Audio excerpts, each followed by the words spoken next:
as I was saying, people, there was a man that had, this woman that had a few husbands. And this story is very strange to me, but I'm just letting you understand, God's will is absolute. Obedience is a key element to living for God. And this is a crazy story. I can't remember exactly who it was, but it's in the Old Testament. A woman, she kept dying. Her husbands kept dying. And God told one man, he said, hey man, go into her so she can have a seed. Told one of the brothers. He said, go into her so she'll have seed. And he let his seed fall to the floor. And God took his life for that, for being disobedient. There's stories like that all through the Bible. You understand? Sometimes there's a point of no return. Just take all these people who are aborting children and think they're not doing no disservice. Don't tell her how many prophets they have put in the grave. How many men and women of God they have put in the grave because they took matters in their own hands. And they keep doing it because it's allowed. I watched a seminar of a little video. This woman said I just did my 7th abortion. Oh! What is wrong with you? Your 7th abortion? Wow, that's selfish. You understand? I just committed my 7th murder. And everybody, woo! Wow. This world we live in is really messed up. Really messed up, people. Calling evil good and good evil. And then convincing other people to do it. I done did 7. You can at least do 1. Wow. That's how peer pressure works.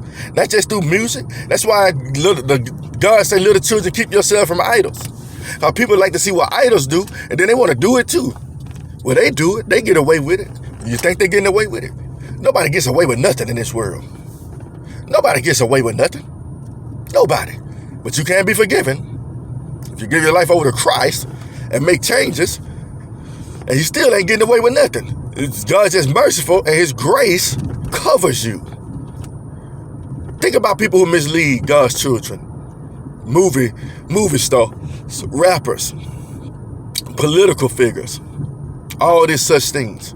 And they keep doing this stuff. And they think God keep turning a blind eye to it. No, God is not turning a blind eye. God is giving you a chance to change.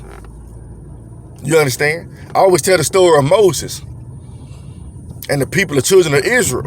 And God kept turning a blind eye over and over and over and over and over and over and over again. Over and over. And then one time they were like, well, God's probably going to turn a blind eye to this too. And God changed the whole mission up. Hey, get the sword. And people are like, that's messed up. God told Moses to destroy women, child, and man with the sword. You know why? Because they're going to pass on that devilish trait, that rebellion, to the next generation. The kids good. The kids are going to be good. You understand? They didn't die in their sins before their parents misled them. You understand, people?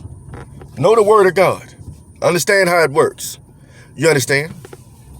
Every battle is not a physical battle. Sometimes it's an internal battle that you got to face in order to be in the right direction. They always say if you take one step, God takes more. And I believe that's so much to be true. But the thing is, sometimes if you keep taking steps back, he takes more steps back with you too. Or he just steps back. Well, they ain't gonna listen. They ain't gonna listen. I'm gonna let them go ahead and do what they do. Oh, how is that true? Well, God says, in the last days, I give them over to their sins. I let them do what they want to do. He does step back. He does. Hey, let them be evil still. Do you understand? God is not mocked. He is not mocked. Fear him and live. Have a blessed day.